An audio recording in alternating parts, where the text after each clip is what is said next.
This is John with the Money Man channel. Hope you like this video. What we're going to talk about today is credit score. So why is credit score so important? How do you build it? So let's dive right into it. So first, what is your credit score? Well, a credit score is a number on a scale from 0 all the way up to 800, which would essentially be the best.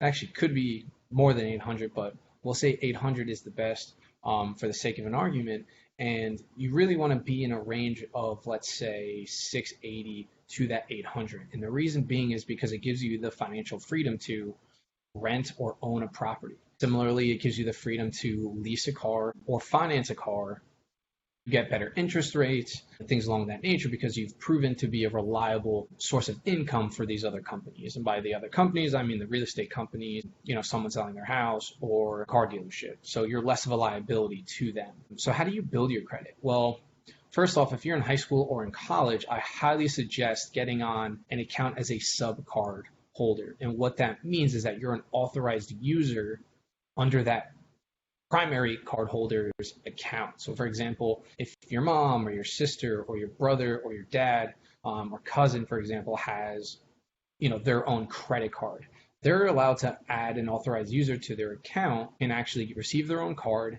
and swipe it and use it for whatever they want. But that primary user, whoever that is going to be paying for your bill. The nice thing about that is that this doesn't impact their credit score in any way by making you an authorized user, number one. And then number two, when they're paying off the bills on time and doing things along that nature, the credit report gets sent out to the agency separately for the primary card holder and then you as the sub card holder. So your credit score actually goes up by doing nothing.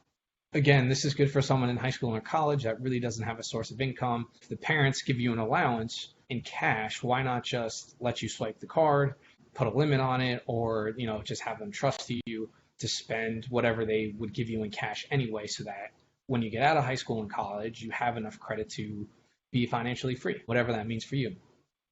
So, it's very, very important to build that credit at an early age. Again, I highly suggest you being a sub card holder under someone that has good credit that can just simply pay off bills timely on your behalf. So that brings me into my next point is how do we build credit now? Forget about being on someone else's account as a sub card holder. How do you build your own credit? Well, one, opening up a credit card. Again, I highly suggest for people that have, never opened a credit card before, not to go for the ones with the annual fees, not to go for the ones that are flashy and blah, blah, blah. There's really good cards out there that have zero annual fees that'll give you the 3%, 2%, 1% cash back on, certain things, gas, groceries, vacation. Bank of America has a great vacation travel rewards card that has no annual fee. American Express has a Blue Cash Everyday card, no annual fee, cash back on gas, groceries, and retail. Again, you just have to be smart about it. If you're going to pay cash or pay with a checking account, meaning a debit card, etc., which you get no benefits from, why not have a credit card, swipe, the credit card, and then pay it off immediately?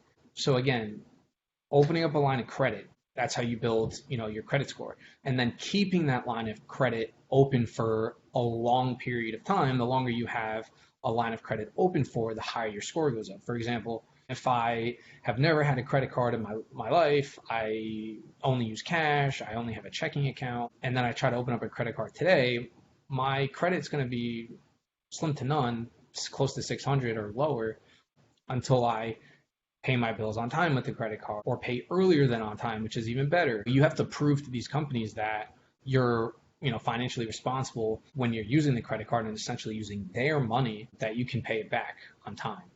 So the sooner you pay it back, the better your score is. It'll go up if you pay it earlier than the due date. If you pay the balance in full instead of paying the minimum, again, if you're paying the minimum, your credit is not going to increase. It might not worsen, but it's not going to get any better. Paying it off completely in full, I highly suggest. And then, lastly, a very important thing is your utilization of credit. So for example, if you have a credit limit on, let's say 5 credit cards, it doesn't matter, 1, 2, 3, 4, 5.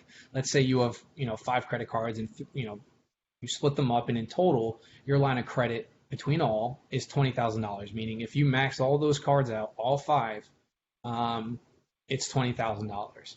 If you are using, spending half of that, so you're spending 10,000 on your credit cards every month, your utilization is 50%. You don't want to have your utilization so close to your total credit limit. The further away that you're using that credit, the better. So for example, if you're using anywhere between 1 and 5%, that would be fantastic. It proves that you don't need to rely on the bank to swipe their card, and that you're essentially a risk, because if you're spending all that money and then for some reason can't afford to pay them back, then you're a liability and then your credit score is going to go down. So that's just another tip. Again, just to recap, credit score is super, super important if you want to have your financial freedom, if you want to move out, if you want to rent or own a home and you're not paying in full cash. Same thing with a car. If you're not going to the dealership and simply laying down the $30,000 for the car and you're financing or leasing, they're going to run a credit score. Even if you're trying to get a job, your employer, your future employer might run a credit score on you. Depending on if you're fresh out of college, you might not have a credit score, etc. But I highly suggest you going through the tips I've discussed to build that credit for yourself to give you that financial freedom. Okay, guys? Like, comment, share this video. If you have any questions, please leave those in the comments and I'm happy to get back to you. Thank you.